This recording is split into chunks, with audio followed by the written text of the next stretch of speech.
Namaskar. Asiatic Dialogue is the new initiative taken by the Asiatic Society Kolkata to reach out to more younger generation using the digital media platform. It is also an initiative to discuss various subjects pertaining to interest of the people. So the aim of this Asiatic Dialogue, which we have started as a new chapter, is to reach out to people in a larger number and with the modern technology.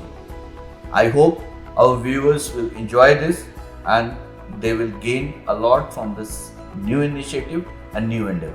I hope you will enjoy viewing this podcast. Wish you all a happy viewing. Thank you. Jai Hind.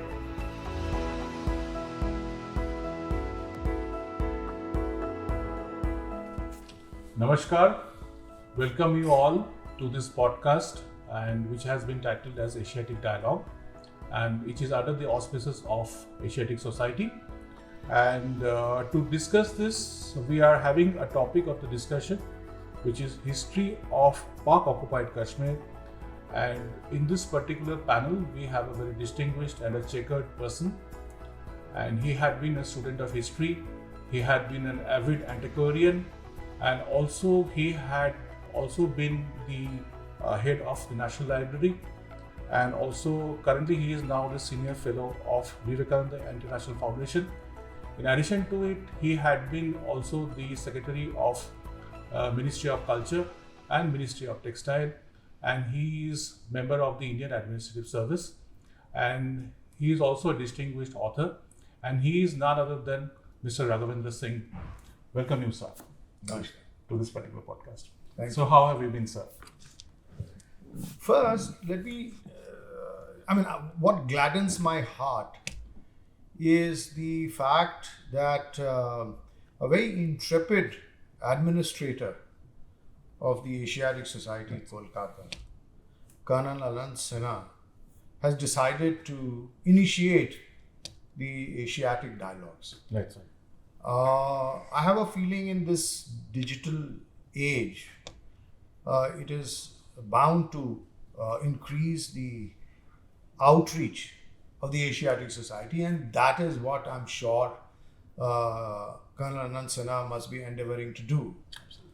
So, at the outset, I would like to convey my warm wishes to him on this endeavor. And the two of us, since it is the first dialogue which he's chosen to have, I think that we do a good job of conversing with each other, so that he manages to reach out to some people.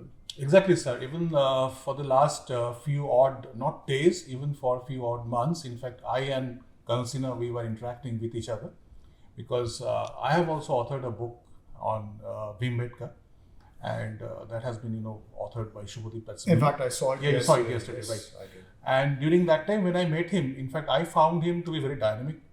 And in fact, we were all talking about that, what are the new things which can be done from the Asiatic Society's side.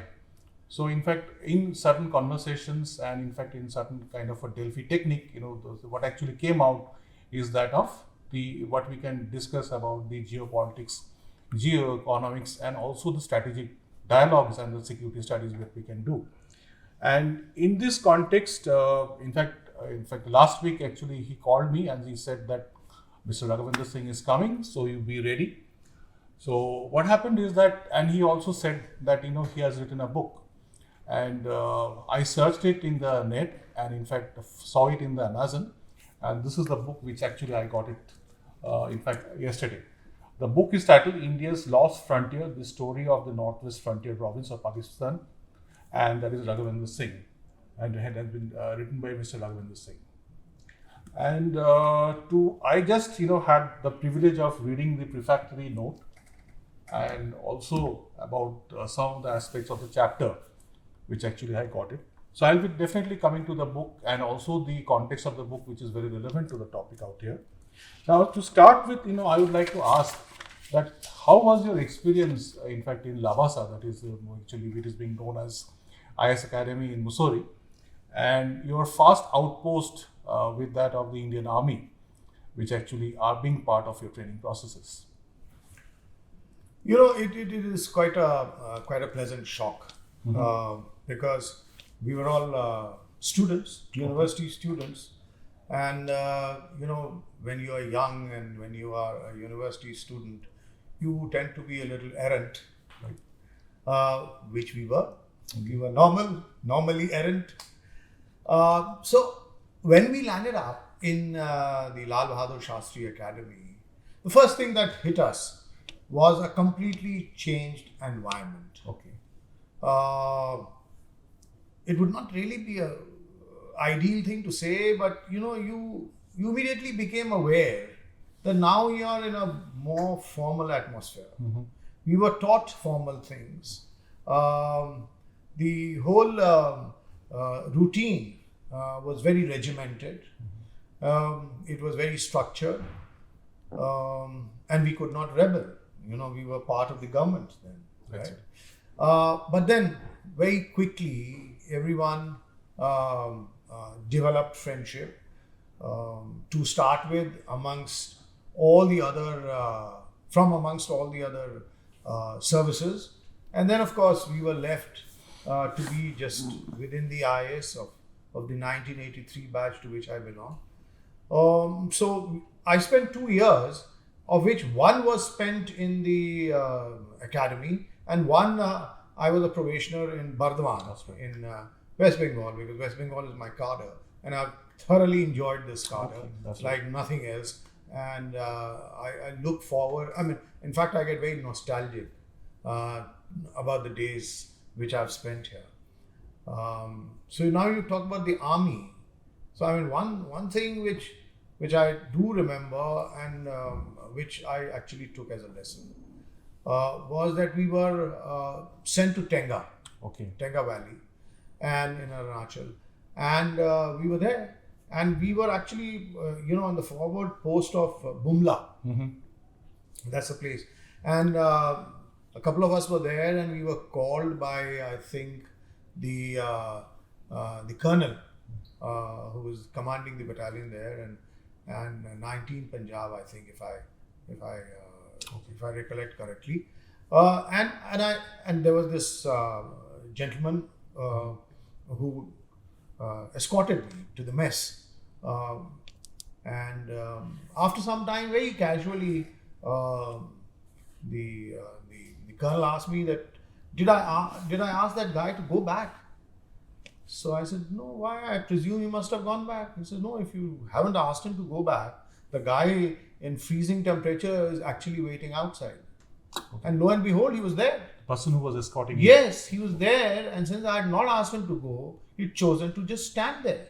Absolutely. And that's the time I realized. When I think about our uniformed service, I get very emotional. Really. Absolutely. And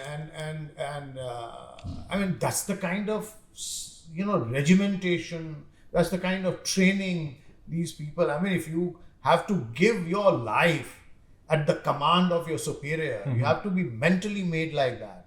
And that was just one manifestation, and that stuck with me. Absolutely. For the rest of my life. So actually, these are the part of the sensitization exercises, and also to have the person who is going to be the helm of affairs, in fact, both in the ground level and also, in fact, in the back at the secretariat level, to have a thorough understanding what is actually there, in fact, at the ground level also.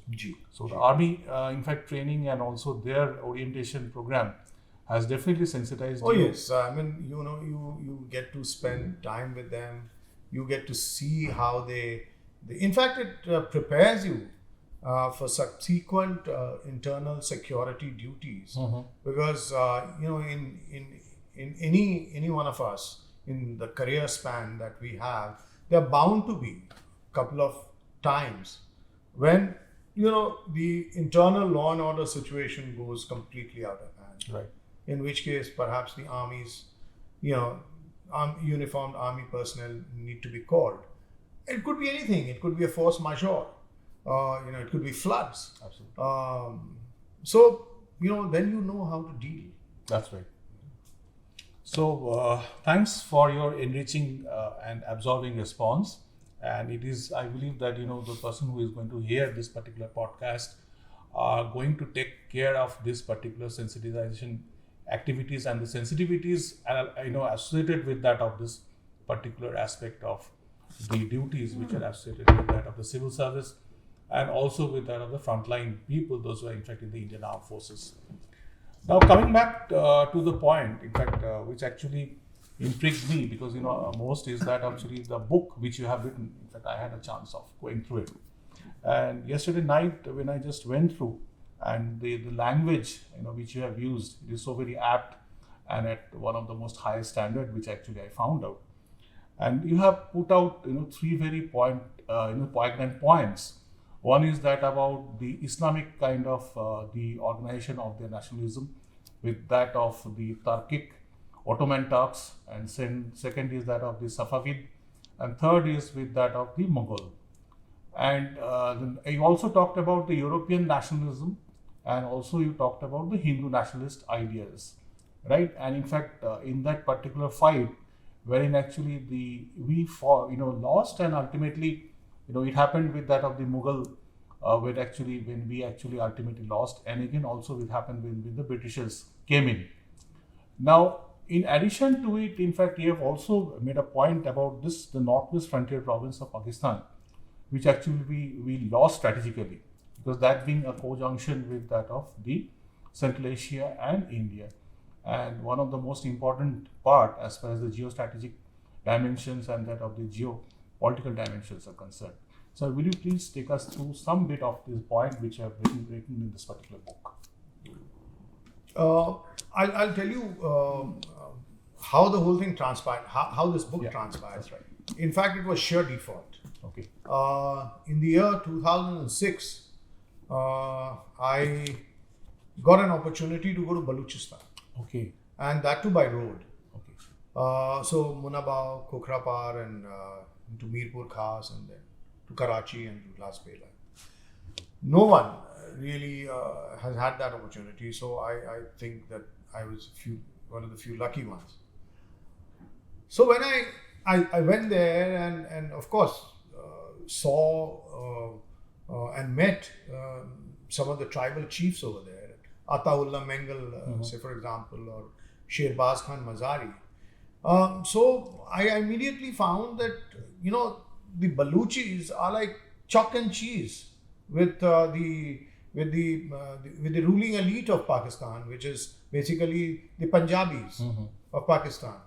And the whole talk was full of nuanced hostility which existed between the Pakistani elite and the tribal chiefs of Balochistan, and these were like statesmen of Balochistan, Mazari and Ataullah Mengal and all. So I thought, why don't I do some research work on Balochistan? That's great. And then I started looking for material, and as luck would have it, man proposes and God disposes. So I started getting a lot of material on Northwest Frontier Province. Yes. And so that's why I call this book by default. Okay. But then it took me a lot of time to write it. And what this book deals with is the complete, at that particular point in time, the complete strategic indifference which perhaps India had displayed in giving away the Northwest Frontier Province. That's why I say India's lost frontier. That's the title of the book. Yes. How we went and lost the Indian frontier. And by losing that Indian frontier, you see, we lost the direct access to Central Asia. Absolutely. Yeah, we lost, the strategic advantage of that area was well known to the British. Absolutely. It was also equally well known subsequently to the Americans, and prior to British to the Russians. Absolutely. But we somehow, under duress, pressure exerted by the British and the Americans, decided to write off this province. So that is what this book is all about.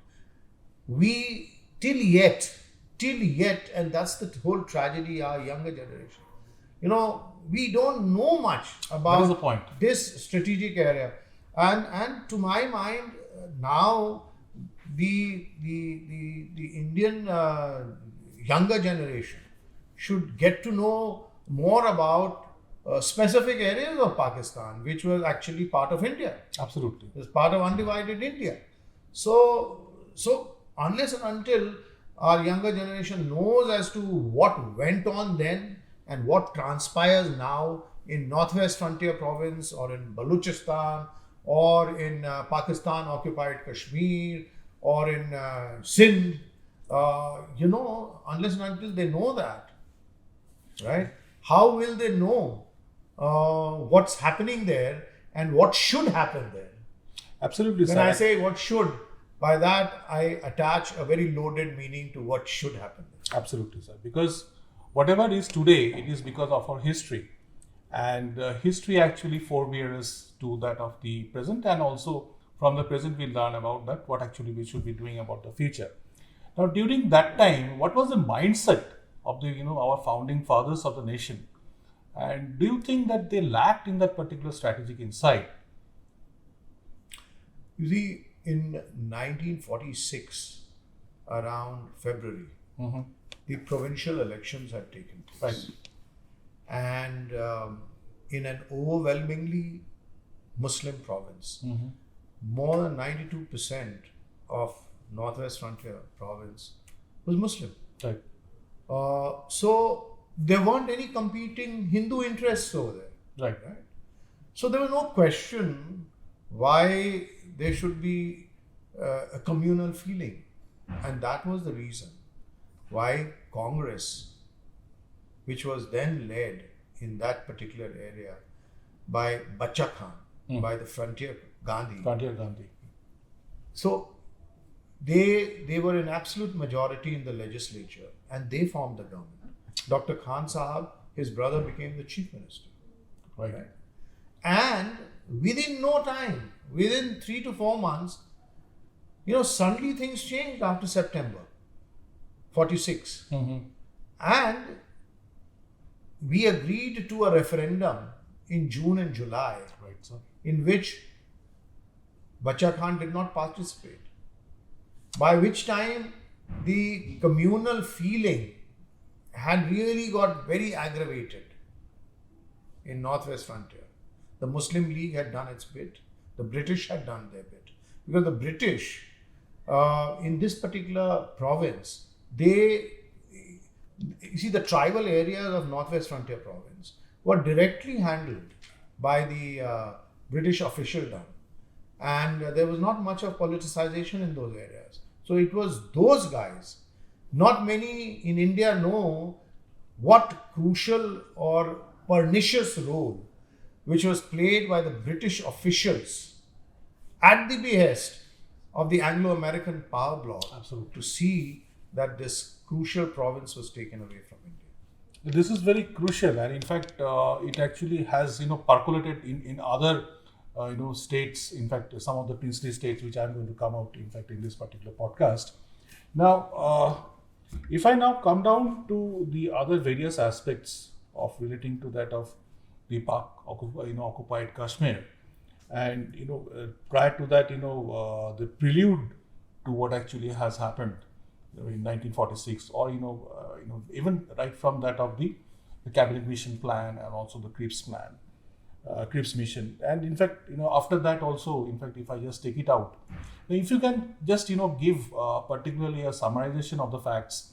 Why? Because you have rightly said that the current generation are not that aware of what actually has happened in the past, number one, and number two is also that of the strategic orientation actually, which somehow in fact we lacked, and how we can take it forward, in fact giving the quantitative situation, in fact, in Kashmir, and surrounding this particular Kashmir, and relating to its we have the terror since 1947-48 from the first aggression. So if you can just take bit of a moment, in fact taking some of the events which actually have happened with particular reference to Kashmir. Kashmir. Jammu and That's right. That's Okay. right. Okay. So Oh, Jammu and Kashmir, obviously, it was known to everyone that it is again a very strategic province. It was one of the biggest, states. It was one of the biggest states in our country, and along with um, Hyderabad and Kalat, which is Balochistan, and Junagadh. Junagadh. So these were the ones which subsequently, posed a bit of a challenge and a problem. Now, how did the whole problem start in Jammu and Kashmir? So, Hari Singh was a person who was the Maharaja, as you know. He was not really well liked either by the British nor by Nehru, and obviously and certainly not by Sheikh Abdullah. Okay. Now he had this penchant of rubbing everyone, the powers that be, in a wrong way, which he did. So when Nehru came in support of Sheikh Abdullah, when Sheikh Abdullah got arrested, because Sheikh Abdullah had started a movement called the Quit Kashmir movement, That's right. which basically meant that the Maharaja should quit and go. Obviously, Jammu and Kashmir was a province where in Jammu there were a lot of Hindus who were staying there. So those people obviously would not want the Maharaja to quit. Why would they want the Maharaja? Absolutely right. Then there was Muslim conference. Right? The Muslim conference had a lot of influence in the Muslim areas of Jammu province. The areas of Punj, Rajouri, Bhimbar, Bagh, Kotli, Mirpur, these areas. So that was taken care of. Then, Leh, Ladakh, Gilgit, Baltistan, these are not the areas under Sheikh Abdullah's influence. So this gentleman had this habit of starting a movement just to keep himself politically relevant, and that's what he had done. And for some reason or the other, which is a long story again, Nehru was very fond of Sheikh Abdullah, and he picked up cudgels on his behalf, came and was technically arrested Right. at Kohala, That's right. just as you entered from Muzaffarabad side. And he was there for a week. I mean, around the time when cabinet mission was in India, Nehru chooses to do nothing for a week in Kohala. He's not properly arrested, so he could do any damn thing. Absolutely. But he just chose to be there. And he had come here against the advice of everyone. Right? So what happened was that, you see, the Muslim conference, Pakistan, they got together and completely changed again the way they had changed the color and the situation in Northwest Frontier Province. That's right. That's what they did in this area since August. Absolutely. They started doing that. It must have started a little earlier, but it started.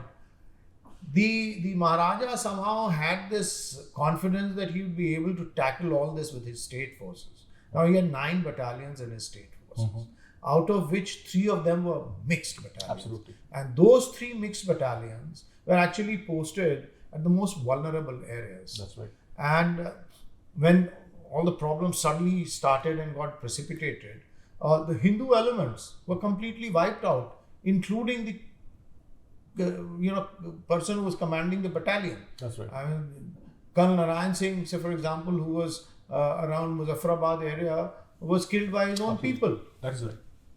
So all that was happening. But the thing because of which everything came to the wire was the Indian government headed by Nehru, who wanted that unless Sheikh Abdullah gets released and he is put into power as head of the administration, Indian government will not come to save Jammu and Kashmir.